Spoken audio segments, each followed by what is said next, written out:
Sa 7:21 ng Mateo, ganito po nakasulat. Hindi ang bawat nagsasabi sa akin, Panginoon, Panginoon, ay papasok sa kaharian ng langit, kundi ang gumaganap ng kalooban ng aking Ama na nasa langit. Yun po ang prerequisite. Sumunod tayo sa kalooban ng Diyos. Sabi ni Kristo, hindi lahat ng tumatawag ng Panginoon, Panginoon, papasok sa kaharian ng langit, kundi ang gumaganap ng kalooban ng Ama na nasa langit. Para tayo makatiyak, kailangan tiyak natin ang ginaganap natin kalooban ng Diyos. Kalooban ng Diyos para sa asawa. Sabi ng Diyos, iibigin mo ang iyong asawa, lalaki, gaya ng iyong sariling katawan. Huwag kang maging malupit sa asawa. Huwag kang maging mapait sa kanya. Magtapat ka sa kanya sa lahat ng araw ng buhay mo. Maraming mga batas ang Diyos sa mag-asawa. Babae, ganun din. Tapos, yung sa anak, ganun din. Yung iyong mga anak, aalagaan mo, tuturuan mo ng saway at aral ng Panginoon, 6:4 ng Efeso.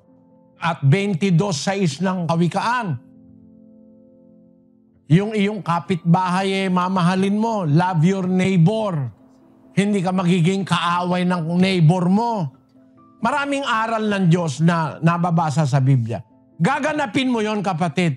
Pag ginaganap mo yon, pag nanalangin ka, natutuwa ang Diyos sa'yo.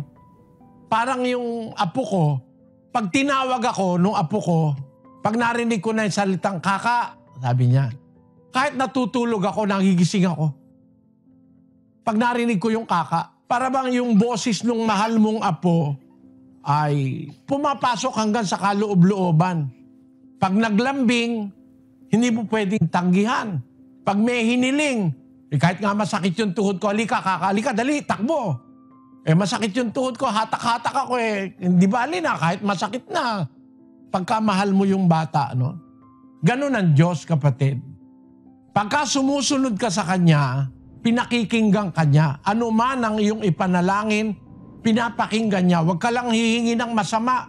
Pagka mabuti, bibigay niya. 5:14 ng unang Juan. At ito ang nasa ating pagkakatiwala sa Kanya, na kung tayo'y humingi ng anumang bagay na ayon sa Kanyang kalooban, ay dinidinig tayo niya. Pinapakinggan ka pag humihingi ka ng bagay ayon sa Kanyang kalooban at gumaganap ka ng Kanyang kalooban. Kaya, bawa, mahal mo asawa mo, inaakay mo mga anak mo, mahal mo kapwa mo tao, mahal mo yung mga mahihirap, tinutulungan mo yung dapat tulungan, na yun ang ginagawa ng dating daan Tinuturo ko sa mga kapatid dito Yung tayong libreng eskwela, walang bayad ang eskwela natin hanggang kolehiyo. Pati uniforme, pati pagkain meron. Mga hindi makapag-aral, nakakapag-aral sa atin. Paano mo malalaman pinapakinggan ka ng Diyos? Gumawa ka ng lahat ng kabutihan sa kapwa. Pag humiling ka, hindi ka niya titiisin. Kahit medyo mabigat ang hiling mo, pagbibigyan ka ng Diyos. Papakinggan ka niya.